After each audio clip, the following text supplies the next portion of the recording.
Hey, what's going on, Facebook and IG family? What is good? How y'all feeling? It's Dante here. I'm excited to have this conversation with everybody today. Listen, that's my first Facebook Live I've done in like 6+ months. All right, so if you're catching this live, I appreciate you tuning in. But if you're watching this on the replay, I need you to do me a favor and I need you to comment hashtag replay in the comments if you're watching this not live, you're watching this on the replay. So I'm excited to share with you guys some information today that I learned that I got some value out of a couple of weeks back. So I was blessed enough to go to the. Oh, what's up, Chris? Make sure I hit you after this call too. All right.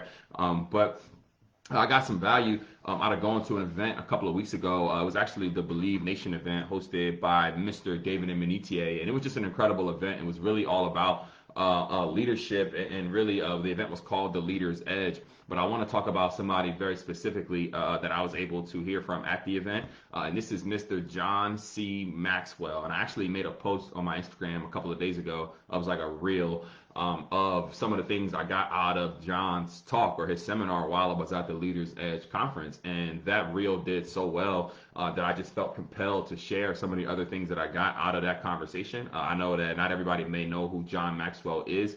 He has written 86 different books on leadership. He is the most well-written human being to ever walk the face of the earth when it comes to leadership. And for me personally, I believe that everything rises and falls on leadership. I'm sure some of you guys have heard that a million times. But in any kind of business, in any kind of organization, whether it be church, whether it be business related, whether it be sports related, whatever it is, leadership is absolutely going to be included or going to be involved. And some of your favorite leaders, some of the favorite people you look up to, have learned a lot of their game and a lot of their style, strategies, nuggets, all of those things from Mr. John Maxwell. So I wanted to get on here and really just share with you guys just the the premise, the main key points that I took away from it. John actually taught out of his. He's in the process of creating a book right now. What's going on? What's up, Flavius? I see you. What's going on, family? What's up, Jonathan? I see you on here too, Santos. But he's teaching he's writing a book right now called Getting a Return on Your Failure. So the lesson that he gave us there is basically the premise or the skeleton of the book. He's probably going to be releasing sometime here shortly.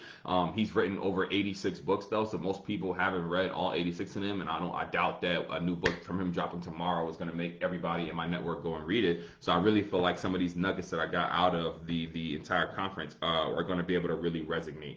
So let's go ahead and jump into it. So this again is coming from the GOAT. This is literally like the Michael Jordan of leadership. This is the top of the top, prime of the prime person when it comes to how to become better in the area of leadership. He gave us 7 keys on how to be able to ensure that you get a return on your failure. And I believe that a lot of times.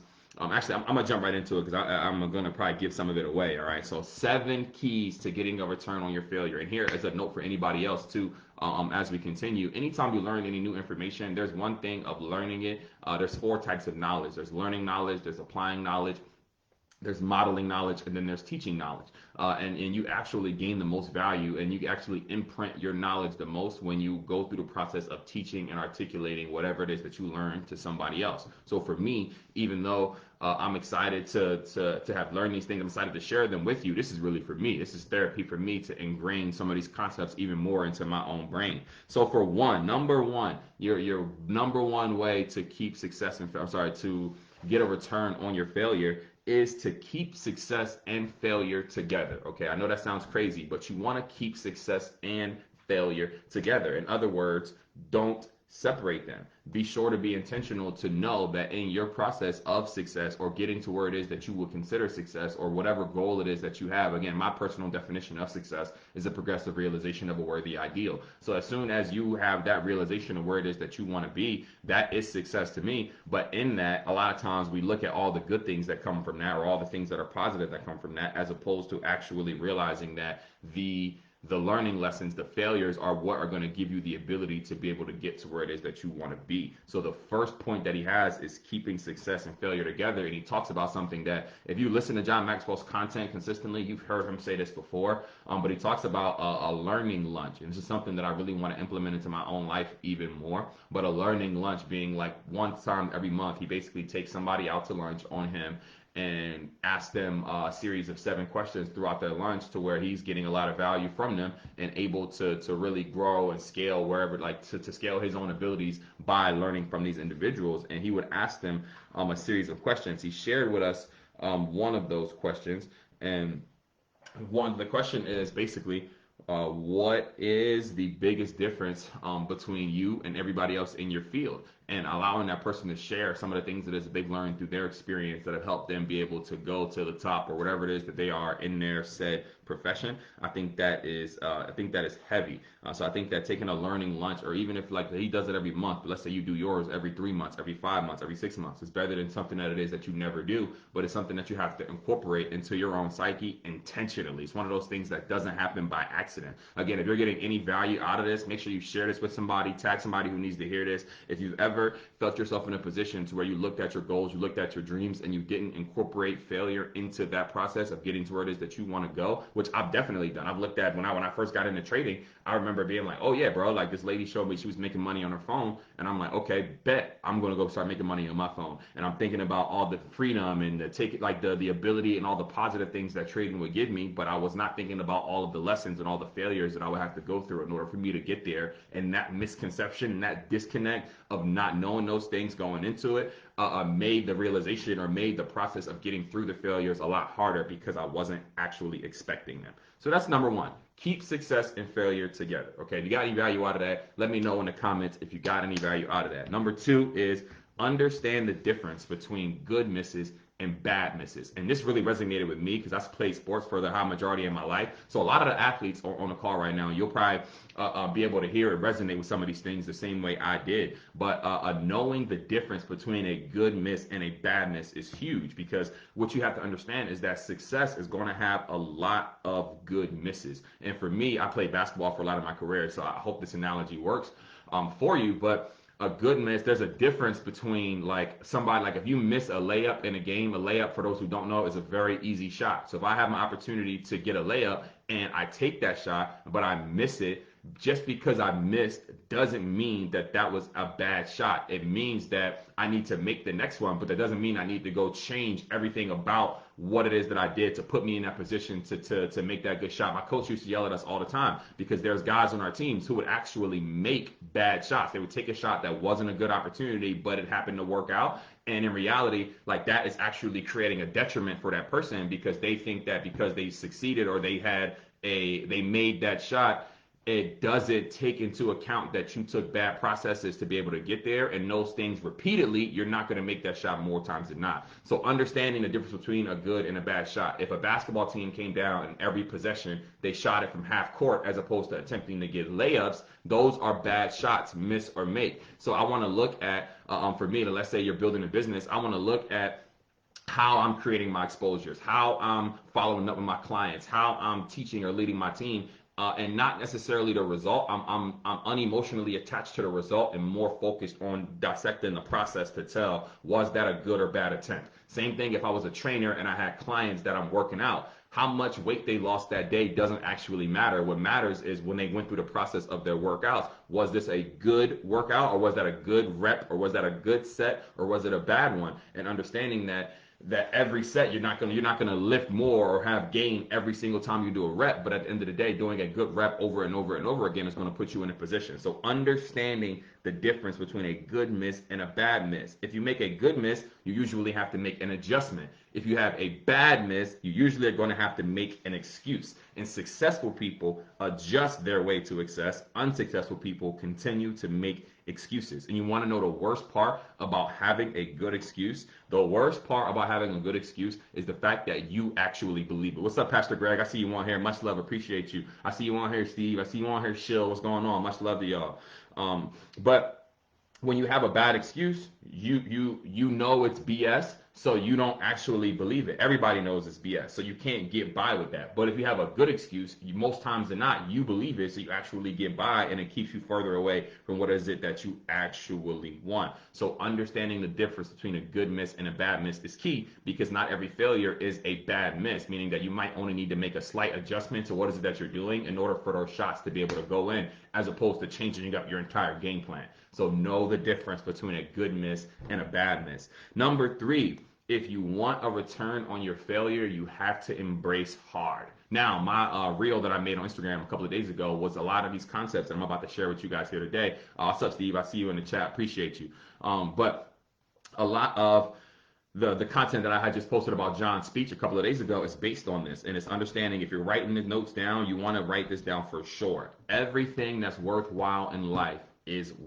everything that's worthwhile in life is uphill. Shout out to Britt. I see you on here too, Britt. But everything that's worthwhile in life is uphill, meaning that anything it is that you want that's actually worth having is going to be a challenge. It's going to be uphill. You're going to face adversity. You're going to have failures that are involved in that. But a lot of times we don't accept that or understand that when we go into our goal setting or our creation process. We don't think about the fact that no matter what it is that I want, it's gonna be hard, which is why number 3, this chapter, he said pause due to poor connection.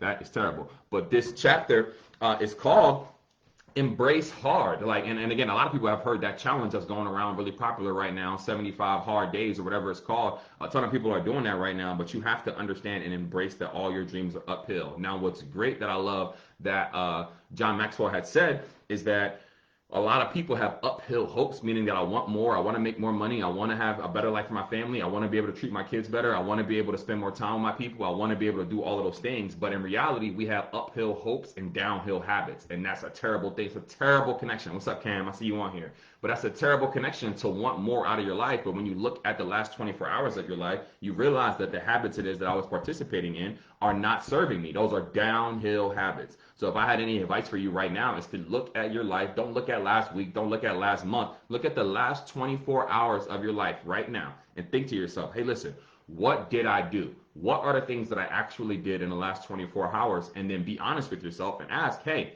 is that serving me? Is that an uphill habit or a downhill habit? Be unemotional about it. Is this activity that I did from 5 p.m. to 6 p.m. uphill or downhill? There's no middle. Everything gets uphill or downhill. And the clearer that you can get on that, the more success you'll have. But you need to embrace hard, okay? Like it really, really matters. And one of the worst habits is thinking that success is easy and that you should have everything right now. You have to swim upstream to get where it is that you want to go. Now, what's great about John that I really took a lot of value out of, especially for anybody on here, drop a 1 in the chat if you got any kids. Drop a 2 in the chat if you got any nieces or nephews. Drop a 3 in the chat if you got anybody in your life that's under 18 years old that you personally care about. This really stuck heavy with me. So John Maxwell, who again is the most well-written person in human history on leadership, he literally said that he won the lottery when it came to parents because his parents, they made him, or they basically paid him to read books when he was younger. So when he was in 7th grade, he said him, his brother, and his sister, that his parents literally paid them to read books. So as opposed to paying them to take to take the trash out and do chores, he said that chores were a part of our household no matter what. There's no money involved when it comes to doing chores because if his dad wanted him to be a garbage man, then he would pay him to take the trash out. So he wanted to pay him to do the things that he actually felt were important and give them the ability to choose whether or not to do so. But he paid them to read books, and that paid dividends to how he is and who he is today was him reading and getting early love and desire for personal development at a young age. So for me, when I heard that, it immediately made me start thinking about everybody in my life who's younger, that I could leave something with them. When I have nieces, I have little cousins, I have people that I care about, and as opposed to paying them or like getting them to come work for me or something like that, I want them to, now I've had conversations with all of them. They got to read a chapter a week, and I got to get a report on what is it that they read on the books it is that I select. I will absolutely pay my nieces and nephews to be able to do that because I care about them long term, and I know that them reading Think and Grow Rich at 14 is going to have a long lasting effect, especially if they have to actually read it and dissect it. And I thought that was really, really powerful. So it makes sense why John is, and the thing is, it's bigger than just John. It's his family too. Like his brother and his sister are also multimillionaires in other avenues that have nothing to do with what is it that he does, but they had to do those same things, those same principles of reading and getting compensated to read at an early age, so that way they were incentivized and rewarded for the things it is that his dad wanted to see. So massively, massively valuable in my personal opinion. Again, we have to embrace hard, it says that the greatest gap is between what I know and what is it that I do. So a lot of people, they know to do the right things, they want to do the right things, but what they're actually doing aren't there. So there's a big gap. The biggest gap is between what we know and what is it that we do. So our job is to go ahead and do whatever's possible to close that gap so that way we can all do what? That is accomplish more. So the moment that you embrace that life is going to be difficult, you are going to have the moment you embrace that life is going to be difficult, the moment you embrace that life's going to be hard, it no longer becomes difficult. And I think that that's key because if you come into it and you know, hey, listen, this is going to be hard, this is going to be challenging, it sets the right expectation for you to be able to do what is it that you actually want to do in that space. The dream is free, the journey is not. Something that John said that was powerful. He said, a lot of people want to do what is it that I did. A lot of people want to do what is it that I do, but they don't want to do what I did. That's powerful. A lot of people want to do what I do, but they don't want to do what I did. Meaning that a lot of people want to be a part of the things he's doing now, speaking, making money in this way, blah, blah, blah, blah, big time author, but they don't want to be a part of the things that went into making him the person he is today. And everybody's got their own process to go through. Number 4, I'm going to get through this. I promise you. 4, so we got 3 more things. Number 4 is to anticipate failure, okay? Anticipation influences preparation. If you anticipate failure, if you anticipate making mistakes, if you anticipate things not always going your way, you will be able to be better prepared for them. If you read the book, The 21 Laws of Leadership, as a matter of fact, anybody listening to this, comment your favorite John Maxwell book if you've read any of them. So if you've read any books by John Maxwell, go ahead and drop them in the chat. I'm curious. He has 86 of them. I've only read, I think, 4 or 5 of them max. So it's like there's 70 plus books of his that I've never even read. So I'm curious which ones are the most popular. But it talks about how we have to be in a stage of always growing, meaning that if we're excited about the things that were happening to us 5, 6, 7, 10 years ago, it shows that we're not growing today. And we want to make sure that when an opportunity comes, that we're not too late to prepare. So I think that it's important. Steve said I haven't heard of any of it. Oh, he said, isn't Blink one of his? I think so. I'm not sure. I got to double check it. I haven't read Blink though. But it says you're going to have a higher failure rate because you're new. So any new space or new territory that you step in, you got to understand that like the first time you tried to walk, you probably fell a few times. The first time you drove a car, you probably weren't staying in between the lines or making your right turns as sharp or whatever it is. But you have to understand and anticipate that I'm going to make mistakes so that way I can then prepare for them. So how do I prepare for them? What are the things it is that we do? I make a 3-step commitment to myself. And the first step is I will keep moving, meaning that when I hit problems, I'm not going to stop. The tendency is for people to, when they hit problems, to freeze up, to get nervous, and then to try to think and figure themselves out of it. But if I come into it knowing I'm going to be in adversity, when I get into the midst of the adversity, I can now just basically staying true to my commitment to myself that I'm going to continue to move forward and anticipate that things aren't necessarily going to go right. Anytime I've been in business now for years, anytime we launch a new product or launch a new territory or something like that, I'm expecting something to go wrong. I'm expecting to be some sort of failure. So that way, then when it happens, I'm not overwhelmed. I'm able to actually just deal with the actual situation as opposed to being emotionally attached, emotionally freaking out because there is a problem. Now, you want to make sure that you participate in what's called action attraction, which is when you know who you are and what you're doing, things are going to come to me. So you have to get caught up in actually doing the work, actually moving forward, actually taking the steps on the path it is that you want, and you're going to attract the things it is that you want to help you be able to get to where it is that you're going. Your second commitment after I'm not going to quit is I will keep adjusting, meaning that I won't keep running into the wall. So meaning that once I again, remember the difference between a good miss and a bad miss. So if I have a good miss, I'm committing to myself that I'm going to continue to adjust. I'm going to continue to, if I hit the wall, to say, you know what, I need to change my degree slightly so that way I can get closer to where it is that I want. But a commitment, continuing to adjust, is hand in hand with a commitment to never quit, because as you continue, you're going to have to try and do different things slightly different than the way it is that you've been continuing to do them. Okay? Number five for my note takers. Number 5 is develop a process to receive your return on failure. And this process that he went over is a 5-step process. Your first step of the process is continually testing out new things. Meaning that if I look over my life in business in the last month, 2 months, 3 months, 6 months, 1 year, 2 years, 3 years, I want to make sure that I'm continuously trying new things and I'm continuously implementing new things that are going to help me, that could help me be better. So number 1 is continually trying new things. Number 2 is obviously fail. If you test a lot of things, you're going to fail a lot of things. So as you try new things, different styles, like for me, examples, different styles of posting, different styles of sharing content, different styles of like there's a ton of different ways to do what is it that I do. So I explore and commit myself to learning or trying out new things that I'm probably not going to be good at when I start. But at the end of the day, how I start doesn't necessarily matter. So continually trying new things. Number two is failing, because you're going to fail if you try new things. It's a part of it. Number three is learning. So documenting your process of how you failed or what. And this is not documentation for everybody else. It's documentation for you to know, okay, well, I tried to post like this, or I tried to do this like this, or this workout, or whatever it is. And then being conscious enough to say, okay, I didn't succeed, or I failed in this area.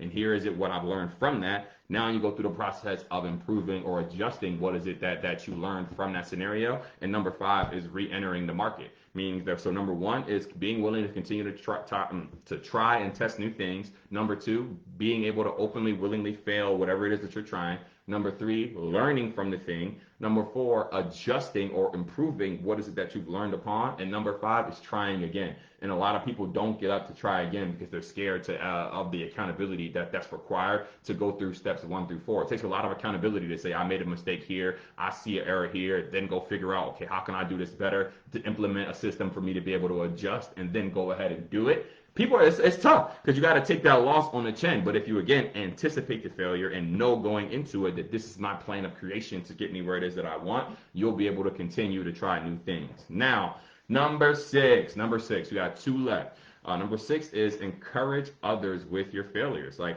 a lot of times we get overloaded with success, and again, you go on social media, it's just fake. It's like everybody's posting about how they're winning. Everybody's is the most successful trader, businessman, entrepreneur guy, vending machine sailor, real estate guy, whatever it is. Everybody's the best of the best. Everybody's succeeding at everything. Everybody is like it doesn't set you apart. What will set you apart from everybody else is being open and honest about the things that you failed about. And I know for me, I've been in front of rooms where I've told people I've made X amount, or I learned how to do this, or I learned how to do that. And it may impress people, but it doesn't move them. It doesn't impact them. What for me has allowed me to connect with more people than anything else is talking about my failures. It's talking about the places where I made a mistake, talking about how I went to jail, talking about how I dropped out of college, talking about how I got fired from different jobs, talking about how I've been evicted from a place before, talking about how I've had cars repossessed, 2 different cars repossessed in my life. But sharing that with people, they probably would never think that, knowing who it is that I am now. So it's like opening up and talking about the places where I have failed has literally been able to build a bridge that you can't connect with people on a certain level if they don't know where it is that you've been, or they can't relate to you in any kind of way.